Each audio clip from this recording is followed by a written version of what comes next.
Assalamualaikum warahmatullahi wabarakatuh. Apa kabar sahabat ternak? Semoga kalian selalu dalam keadaan sehat. Oke, di video kali ini saya ingin memberikan tips ke sahabat ternak buat sahabat ternak yang pengen budidaya maggot BSF dari awal ya, benar-benar pemula.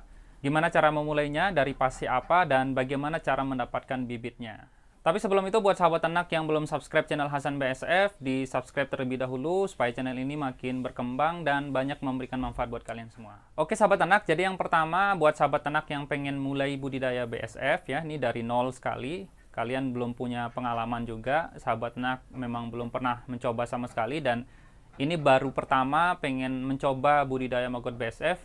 Saya sarankan ya, teman-teman mulai dari telur terlebih dahulu. Nah, kalau kalian mulai dari telur ya, kalian akan bisa kalian akan tahu bagaimana cara memberikan pakan pada saat dia menjadi larva kecil ya. Kemudian pada saat dia menjadi larva dewasa, maggot.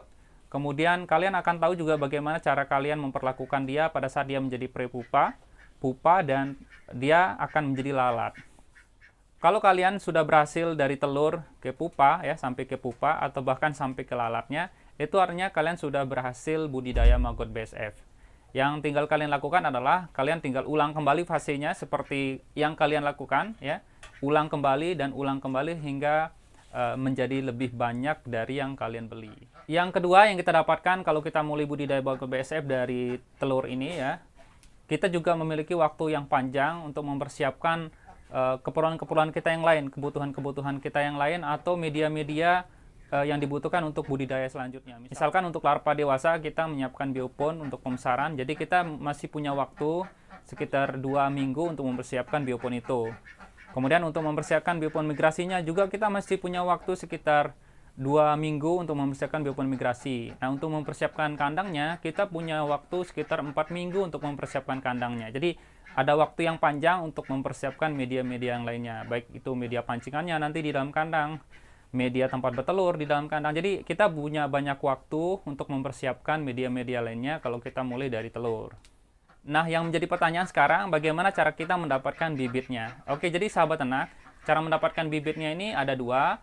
Yang pertama kalian pancing ya, kalian mancing langsung di alam terbuka, alam bebas. Yang kedua kalian beli bibitnya. Nah, saya mau bahas yang pertama dulu. Kalian beli bibit misalkan online dari luar daerah, karena di daerah kalian tidak ada. Jadi apa yang kalian lakukan ketika pengen beli online ini supaya sampai di rumah selamat begitu ya, tidak mati, tidak gagal menetas begitu.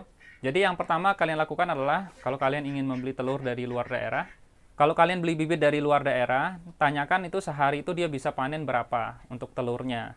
Misalkan dia panen 10 gram, silakan kalian beli 10 gram dan minta langsung dikirimkan hari itu untuk telur yang dipanen hari itu. Jadi pada saat di jalan 3 hari dia tidak sempat, artinya dia akan menetas di tempat kalian kalau di perjalanan 3 hari.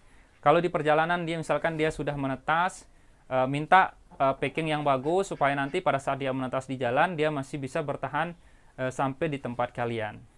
Yang kedua, kalian bisa buat pancingan ya, media pancingan di tempat kalian meskipun tidak ada lalat BSF yang kalian lihat. Buat media pancingan. Nah, gimana cara membuat media pancingan nih? Sebenarnya membuat media pancingan cukup menggunakan dedak fermentasi ya. Kalian mau tambahkan Royco, mau tambahkan Yakult, pokoknya gimana caranya supaya dedak ini terfermentasi ya. Kalau saya sarankan menggunakan E4. Jadi ada probiotik yang nanti ada bakteri anaerobnya di situ yang akan mempercepat proses fermentasi untuk dedaknya. Nah, kalian masukkan dedak yang sudah difermentasi ke dalam plastik, karung atau plastik begitu ya, atau plastik ke dalam plastik yang kedap udara. Kemudian kalian fermentasikan terlebih dahulu. Setelah terfermentasi mungkin 3 hari atau 1 minggu, kalian buatkan lubang kecil-kecil di plastik itu, kemudian taruh di tempat terbuka dan terhindar dari hujan ya. Pada saat dia hujan, dia nggak kena hujan, tapi dia masih tetap di tempat terbuka. Nah, cuman kalau kita pancing dari alam nih, yang kita butuhkan adalah kesabaran. Dan satu hal lagi, jangan biarkan media ini menjadi kering. Jadi tetap disiram supaya lebih lembab, nanti supaya dedaknya tidak kering. Dan maggotnya di situ bisa bertahan sampai dengan dewasa. Nah, kalian pada saat dia umur 1 bulan ini, dedak yang udah kalian fermentasi dan kalian buka, di situ pasti ada maggot BSF. Oke sahabat anak, itu tadi beberapa tips yang saya berikan gimana caranya memulai budidaya maggot BSF dari nol ya. Dari nol sekali ya, tanpa pengetahuan ya, tanpa pengalaman. Jadi kalian bisa beli mulai dari apa? Mulai dari beli telurnya terlebih dahulu, kemudian tanya-tanya gimana cara pembesarannya, cara perawatannya hingga menjadi lalat. Nah setelah selesai satu fase, nanti kalian tinggal ulang lagi ke fase yang kedua, ketiga, keempat, itu nggak usah tanya-tanya lagi karena kalian sudah berpengalaman. Dan kalau kalian pengen beli bibit ya, komunikasi yang intens sama penjualnya begitu, dan minta kompensasi gimana nanti kalau dia mati ya, apakah ganti uangnya atau ganti bibitnya. Dan terakhir itu cara mendapatkan bibitnya kalian bisa pancing dari alam juga ya, dengan cara dedak fermentasi itu. Nah sudah banyak dibahas dedak fermentasi oleh teman-teman kita di luar sana, di channel-channel yang lain sudah bahas itu.